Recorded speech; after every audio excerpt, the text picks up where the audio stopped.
L'économie française traverse une période d'incertitude profonde. Depuis plusieurs mois, des signaux traversent l'espace public sans véritablement provoquer de débat collectif. Des chiffres circulent, des rapports sont publiés. Des experts interviennent à la télévision, parlent de trajectoire budgétaire, de déficit structurel, de soutenabilité de la dette. Mais pour la majorité des citoyens, ces termes demeurent abstraits, lointains, presque irréels. Pourtant, derrière ces concepts économiques, se cachent des mécanismes qui touchent directement la vie quotidienne de millions de personnes. Lorsqu'un État entre dans une zone de fragilité financière, ce ne sont pas seulement des statistiques qui basculent. Ce sont des services publics qui reculent, des investissements qui disparaissent, des protections sociales qui s'érodent. La question n'est donc pas théorique, elle est immédiate. Et elle concerne chacun d'entre nous. La France, pendant des décennies, a construit un modèle singulier, un État-providence étendu, une protection sociale généreuse, des services publics omniprésents. Ce modèle a reposé sur un équilibre fragile entre croissance économique, prélèvements fiscaux élevés et endettement contrôlé. Mais cet équilibre a progressivement glissé. La dette publique française représente aujourd'hui près de 110% du produit intérieur brut. Ce niveau dépasse largement les critères européens. Il place la France dans une position délicate face à ses partenaires, face au marché financier, face à sa propre capacité à financer ses engagements futurs. Pendant longtemps, cette dette a été considérée comme soutenable. Les taux d'intérêt étaient bas. Les investisseurs faisaient confiance. L'État français empruntait à des conditions avantageuses. Mais les conditions ont changé. Les taux d'intérêt remontent. L'inflation est revenue après des années d'absence. Les banques centrales, notamment la Banque centrale européenne, ont durci leur politique monétaire. Dans ce contexte, emprunter coûte plus cher. Et lorsque la dette est élevée, chaque point de pourcentage supplémentaire sur les taux représente des milliards d'euros en intérêts à payer chaque année. Ces milliards ne financent aucun hôpital, aucune école, aucune infrastructure. Ils partent vers les créanciers.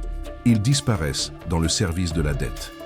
C'est une spirale qui se met en place lentement, presque imperceptiblement, mais dont les effets finissent par devenir visibles. Les marges de manœuvre budgétaires se réduisent. Les gouvernements successifs doivent choisir entre augmenter les impôts, réduire les dépenses ou continuer à s'endetter davantage. Aucune de ces options n'est populaire. Aucune ne garantit la stabilité. Il existe dans l'histoire économique française des précédents troublants. Dans les années 80, la France a connu une crise de confiance face à sa monnaie, face à ses finances publiques. Le gouvernement de l'époque a dû effectuer des choix drastiques pour redresser la situation. Des dévaluations, des plans d'austérité, des coupes budgétaires. Ces décisions ont marqué une génération. Elles ont laissé des traces dans la mémoire collective. Aujourd'hui, la situation est différente dans sa forme, mais similaire dans sa logique. La France n'a plus de monnaie nationale à dévaluer. Elle partage l'euro avec 19 autres pays. Cette contrainte monétaire limite les outils disponibles. Un État en difficulté financière dans la zone euro ne peut pas simplement imprimer de l'argent ou ajuster sa monnaie pour retrouver de la compétitivité. Il doit agir sur ses dépenses, ses recettes, ses structures économiques, et ces ajustements sont toujours douloureux. Regarder les indicateurs économiques français aujourd'hui, c'est observer une accumulation de signaux ambigus. La croissance économique reste faible. Elle oscille entre 0 et 1% par an. Ce rythme est insuffisant pour générer les recettes fiscales nécessaires au financement des services publics et au remboursement de la dette. Le chômage, bien qu'en baisse, reste élevé par rapport à d'autres pays européens. La productivité stagne. Les entreprises françaises, notamment les petites et moyennes, font face à une fiscalité lourde, à des charges sociales importantes, à une complexité administrative dissuasive. Beaucoup délocalisent, beaucoup renoncent à investir, beaucoup ferment. Cette érosion du tissu productif affecte directement la capacité de l'État à collecter des impôts, à financer ses programmes, à maintenir son modèle social. Dans le même temps, les dépenses publiques continuent d'augmenter. Non par choix idéologique, mais par nécessité structurelle. La population vieillit. Le système de retraite devient plus coûteux. Les dépenses de santé augmentent mécaniquement. Les infrastructures vieillissantes nécessitent des investissements massifs. La transition écologique, impérative pour l'avenir, exige des financements colossaux. Toutes ces dépenses sont légitimes. Elles correspondent à des besoins réels. mais elles s'accumulent dans un contexte où les ressources ne suivent pas. L'écart se creuse. Et c'est précisément cet écart qui devient dangereux. Lorsqu'un État dépense structurellement plus qu'il ne collecte, année après année, il accumule une dette qui finit par devenir incontrôlable. Les marchés financiers, qui prêtent à l'État, commencent à douter. Ils exigent des taux d'intérêt plus élevés pour compenser le risque, et le cercle vicieux s'installe. Il y a quelque chose de profondément humain dans la manière dont les sociétés réagissent aux crises financières. Avant qu'une crise n'éclate, il y a toujours une phase de déni. Les signaux d'alerte sont visibles, mais personne ne veut les voir. Les experts lancent des avertissements, mais ils sont ignorés ou minimisés. La population continue de vivre comme si de rien n'était. Les gouvernements reportent les décisions difficiles. Cette phase peut durer des années. Elle crée une illusion de stabilité. Mais sous la surface, les déséquilibres s'accumulent. Et lorsque la crise se déclenche, elle prend tout le monde par surprise. Les banques vacillent. Les épargnants paniquent. Les retraits massifs commencent. La confiance s'effondre. Et en quelques jours, parfois en quelques heures, ce qui semblait solide se révèle fragile. La France n'est pas à l'abri de ce scénario. Elle n'est pas immunisée contre les mécanismes qui ont frappé d'autres pays européens lors de la crise de la dette souveraine des années 2010. La Grèce, le Portugal, l'Irlande, l'Espagne, l'Italie. Tous ces pays ont connu des moments de grande fragilité financière. Certains ont dû accepter des plans de sauvetage internationaux. D'autres ont imposé des mesures d'austérité drastiques. Les conséquences sociales ont été terribles. Chômage de masse, pauvreté, émigration, effondrement des services publics. Ces crises ont montré que même des pays développés, membres de l'Union européenne, peuvent basculer rapidement dans l'instabilité. La France est plus grande, plus diversifiée, plus intégrée dans l'économie mondiale, mais elle n'est pas invulnérable. Sa dette est élevée, sa croissance est faible, ses déséquilibres sont structurels. Et dans un monde où les capitaux circulent instantanément, où les décisions d'investissement se prennent en millisecondes, la confiance peut disparaître très vite. Un rapport alarmant, une dégradation de la note souveraine, une déclaration maladroite d'un responsable politique. N'importe quel événement peut déclencher une perte de confiance. Et lorsque la confiance disparaît, les taux d'intérêt explosent. L'État ne peut plus emprunter à des conditions acceptables. Il doit puiser dans ses réserves, couper dans ses dépenses, négocier avec ses créanciers. La souveraineté nationale, si chère à la tradition française, se retrouve limitée, contrainte, conditionnée. On pourrait penser que ces scénarios relèvent de la fiction, de l'exagération médiatique. Après tout, la France est la 7e économie mondiale. Elle dispose d'atouts considérables, une main-d'œuvre qualifiée, des infrastructures de qualité, un système éducatif reconnu, des entreprises compétitives dans de nombreux secteurs. Tout cela est vrai. Mais les crises financières ne frappent pas uniquement les pays faibles ou mal gérés. Elles frappent les pays qui ont accumulé des déséquilibres sans les corriger à temps. Elles frappent les pays qui ont vécu au-dessus de leurs moyens pendant trop longtemps. Elles frappent les pays qui ont repoussé les réformes nécessaires par crainte de l'impopularité. La France correspond à ce profil. Elle a maintenu un niveau de dépenses publiques parmi les plus élevés au monde. Elle a financé ce modèle par l'endettement. Elle a bénéficié pendant des années de taux d'intérêt historiquement bas. Mais cette période est terminée. Les conditions ont changé. Et le modèle qui fonctionnait hier ne fonctionne plus aujourd'hui. Les Français ressentent cette fragilité sans toujours la comprendre. Ils voient les services publics se dégrader. Les hôpitaux manquent de personnel. Les écoles manquent de moyens. Les transports publics vieillissent. Les délais administratifs s'allongent. La sécurité recule dans certains territoires. Tous ces signes sont des symptômes d'un État qui n'a plus les moyens de ses ambitions. Un État qui continue de promettre, mais qui ne peut plus tenir. Cette dissonance crée de la frustration, de la colère, de la défiance. Les citoyens exigent plus de services, plus de protection, plus de soutien. Mais ils refusent de payer plus d'impôts. Ils refusent les coupes budgétaires. Ils refusent les réformes. Cette contradiction est compréhensible. Personne n'aime renoncer à des acquis. Personne n'aime voir son niveau de vie diminuer.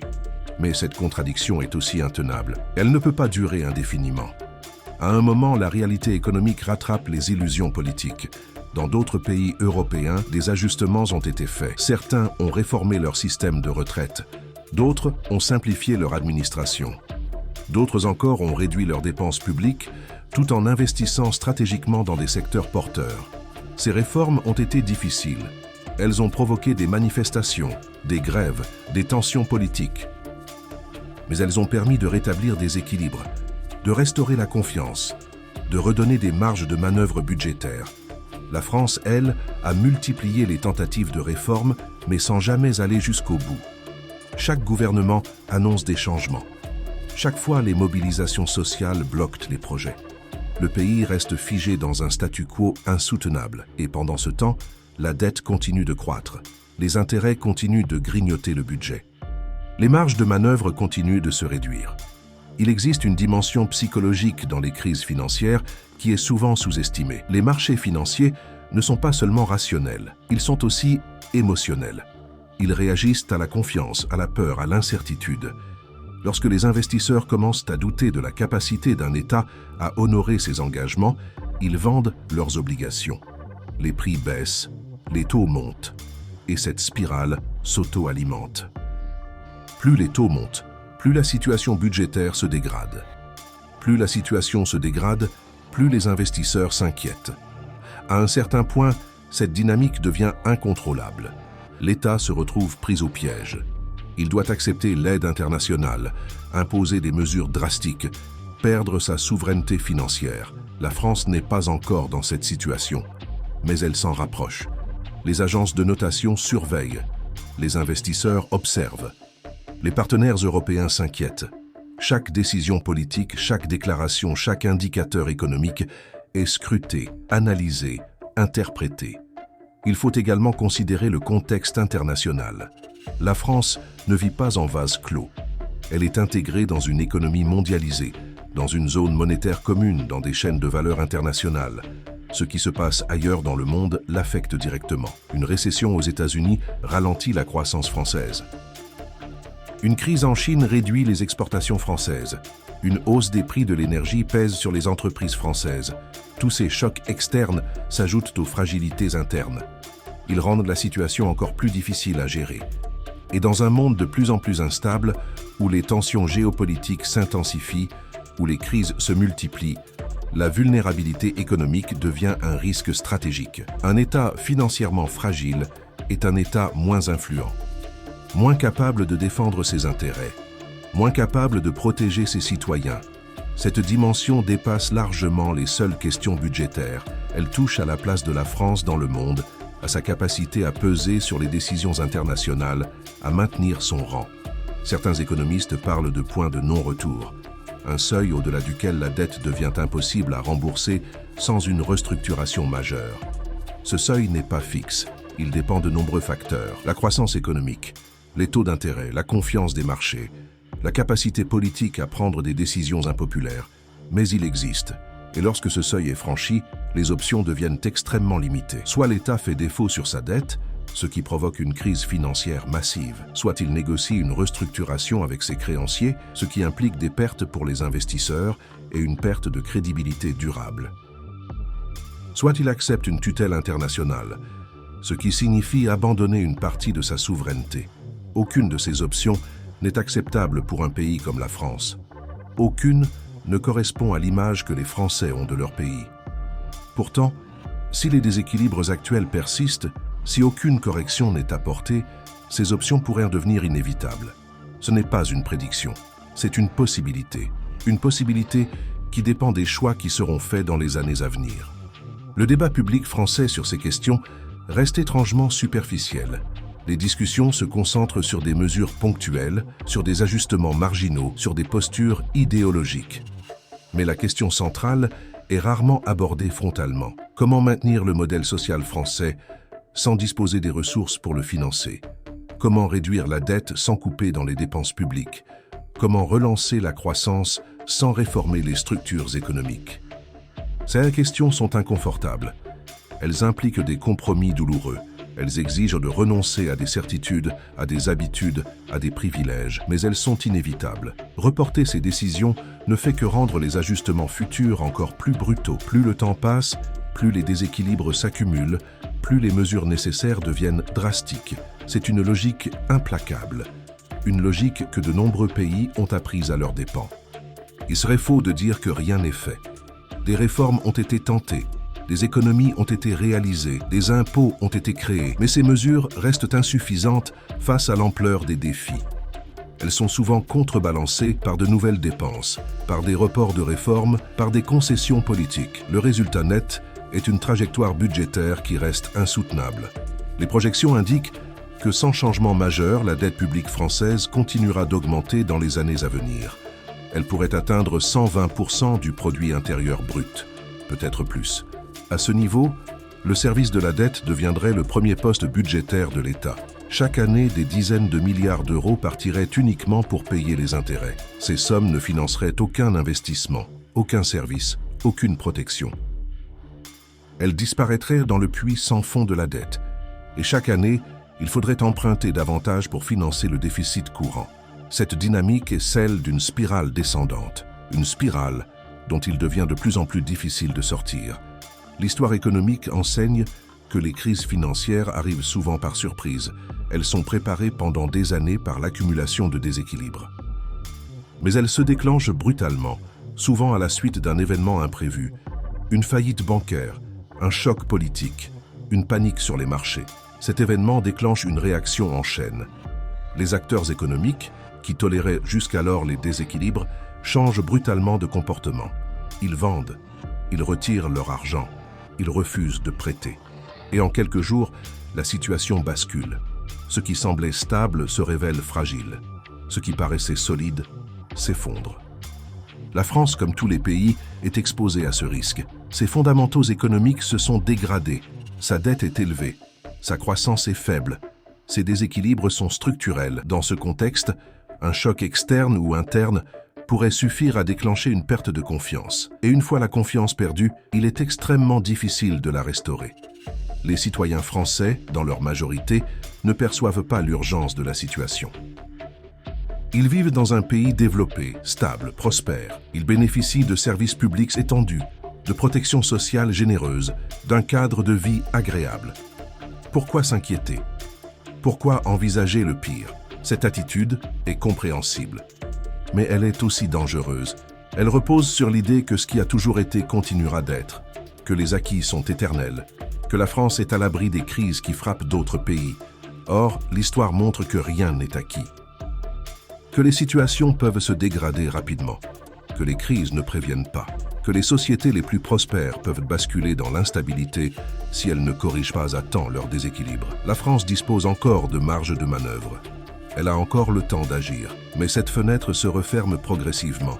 Chaque année perdue rend les ajustements futurs plus difficiles. Il existe aussi une dimension éthique dans cette question. Reporter les décisions difficiles, c'est faire peser le fardeau sur les générations futures. C'est leur léguer une dette colossale, des structures économiques obsolètes, un modèle social insoutenable.